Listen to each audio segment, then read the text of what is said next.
We're back with Coan Creatives, and today we're making flowers. For today's project, you'll need patterned paper, any kind will do, scissors, pipe cleaners, buttons or beads to thread on the pipe cleaners, and things that are round to trace. So here you'll see we've already started making circles with our lids and cups and other round objects.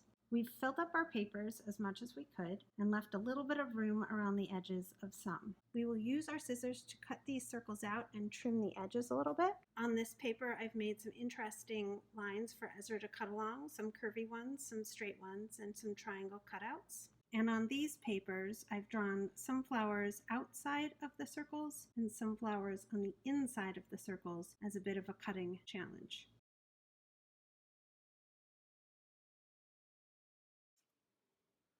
If you look at flowers out in the world, some are rounded around the edge, some are pointed at the ends, some are blunt at the ends, similar to that. Another way to make our flowers interesting is to cut between some of the petals.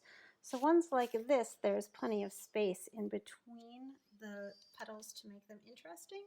Something like this, you'll have more movement in the petals if you cut some of these lines. You'll be able to flip them up and down. We're going to cut out all of these lines as well. See what squiggly lines look like compared to straight lines, long lines compared to short lines, and make as many interesting flowers out of our process paintings as we can.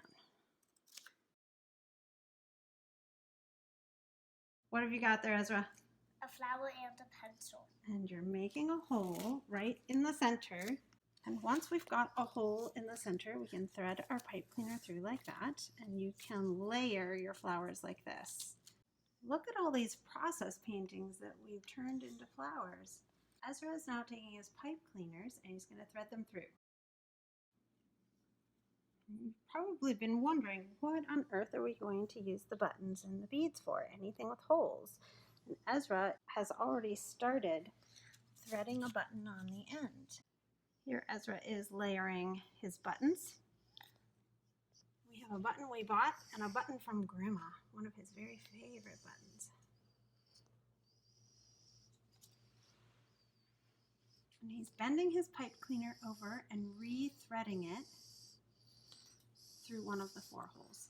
So it came up through one of the 4 holes, then up through the loop on the shiny gold button, and now it's curved and going back down into the 4 holes.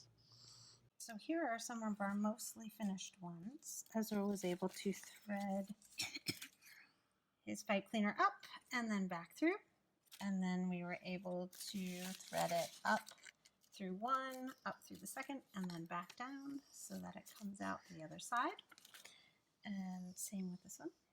Up through 2 buttons, down through 1, and same with this one. So we layered some of our flowers where there are 2 flowers and 2 buttons or beads. And then some of them are just 1 flower, 1 bead. That's pretty fun. And there's our hard worker. We got a little creative, and instead of pushing the pipe cleaner back down through the bead, we made little curly cues on the top so that they are not so pointy. This one's Ezra's version of that. We did that independently of each other. Lastly, if you'd like to do leaves to put on the backs of your flowers, you can cut leaf shapes out of different pieces of paper. This one I folded in half, and when I cut it out, it will be a whole leaf shape, sort of like that. But leaves come in different shapes and sizes, so we have different kinds. Now our leaves are cut out. You take your pencil, you poke a hole, and you thread your leaves in with your pipe cleaner.